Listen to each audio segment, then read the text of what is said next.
मुख्यमंत्री अरविंद केजरीवाल ने खुद की जगह मंत्री आतिशी के स्वतंत्रता दिवस के मौके पर तिरंगा फहराने की मांग रखी थी, जिसे सामान्य प्रशासन विभाग यानी जीएडी ने खारिज कर दिया है। विभाग के इस जवाब से ये साफ है कि झंडा फहराने के संबंध में गोपाल राय ने जो लेटर लिखा था उसका कोई महत्व नहीं। विभाग ने साफ कर दिया कि 15 अगस्त और 26 जनवरी के कार्यक्रम के लिए पहले से ही नियम बने हुए हैं और उनमें कोई बदलाव नहीं होगा। दिल्ली के छत्रसाल स्टेडियम में 15 अगस्त की तैयारी चल रही है। झंडा कौन फहराएगा, इस बारे में अब एलजी ऑफिस ही तय करेगा। देखिए, ये बहुत ही अनफॉर्चुनेट है कि स्वतंत्रता दिवस जैसे पावन अवसर पर इतनी टुच्ची पॉलिटिक्स हो रही है। स्वतंत्रता दिवस तो बहुत महान अवसर है, उसके बारे में अगर दिल्ली के सिटिंग सीएम ने एक चिट्ठी लिखी है तो उनके ऑफिस को एक डीजी ऑफिस में फ़ोन ही करना था, भाई सुना है केजरीवाल जी ने चिट्ठी लिखी है, कहाँ है वो, भेज दो। पर नहीं, इनको ना स्वतंत्रता से कोई लेना देना है, ना इनको देश से कोई लेना देना है। चुनी हुई सरकार के मुख्यमंत्री या मंत्री को ही झंडा फहराना चाहिए।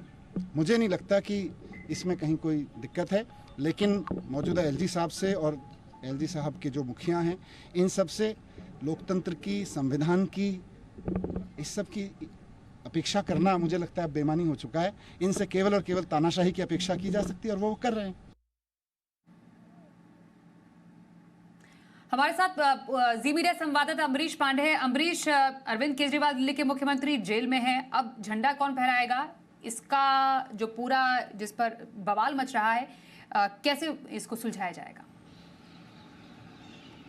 देखिए, दिल्ली सरकार में दिल्ली बनाम एलजी का बवाल है और हर मामले में उभर के सामने आता है। इस वाले मामले में भी ये बवाल इस तरह से ही सामने आया है। अरविंद केजरीवाल ने जेल से चिट्ठी लिखी और उन्होंने आग्रह किया कि मेरी जगह पे आतिशी को ये झंडा फहराने के लिए किया जाए। हालांकि सामान्य प्रशासन विभाग का साफ तौर पर कहना है कि दिल्ली में नॉमिनी क्रिएट करने का कोई ऑप्शन नहीं है, क्योंकि इस तरह के दोनों कार्यक्रम जो कि राष्ट्रीय पर्व के दौरान होते हैं उनके नियम पहले से बने हुए हैं, अर्थात उनके लिए कोई नॉमिनी नहीं हो सकता। सीएम की जगह पर दूसरा सीएम हो सकता है, लेकिन उनका नॉमिनी नहीं फहरा सकता झंडा। लिहाजा इस बात पे या इस चिट्ठी पे कोई विचार नहीं किया सकता। गोपाल राय ने भी अपनी तरफ से एक चिट्ठी लिखी थी, जहां पर उन्होंने साफ कहा था कि हमने ये केजरीवाल से मुलाकात करने के बाद उनके आग्रह पर ये चिट्ठी लिखी है। तो उन्होंने साफ तौर पर कहा कि आपकी चिट्ठी को इसलिए हम नहीं ले सकते हैं संज्ञान में, क्योंकि नियमतः इस तरह की चिट्ठी जो कि जेल से नहीं लिखी गई है, सीएम दफ्तर से नहीं जारी की गई है, उस पर सीएम की मुहर नहीं है, उस पर हम कोई संज्ञान नहीं ले सकते हैं। लिहाजा अब अगली कार्रवाई जो है एलजी के साथ केंद्र सरकार से मिलकर एलजी इस बात पे तय करें कि दिल्ली सरकार का जो झंडा का जो आधिकारिक कार्यक्रम है उसमें झंडा फहराने के लिए किसको नियुक्त किया जाए। संभव है कि या तो एलजी ऑफिस से एलजी स्वयं झंडे को आरोहण करेंगे, नहीं तो केंद्र सरकार का कोई प्रतिनिधि आएगा जो कि इस कार्यक्रम में शामिल होगा और झंडा फहराया जाएगा। लेकिन ये बवाल अभी अगले 2 दिन तक कैरी होना है, क्योंकि अभी तक इस तरह की कोई भी संस्तुति जो है केंद्र सरकार की तरफ से नहीं गई है, ना कोई नाम एलजी की तरफ से प्रस्तावित है केंद्र सरकार को। तो फिलहाल जब तक केंद्र सरकार को एलजी अपने नाम को लिस्ट नहीं दे देते हैं या फिर केंद्र सरकार इस पर बैठक करके कोई नाम अपनी तरफ से नहीं सुझाती है, तब तक ये बवाल जारी रहेगा।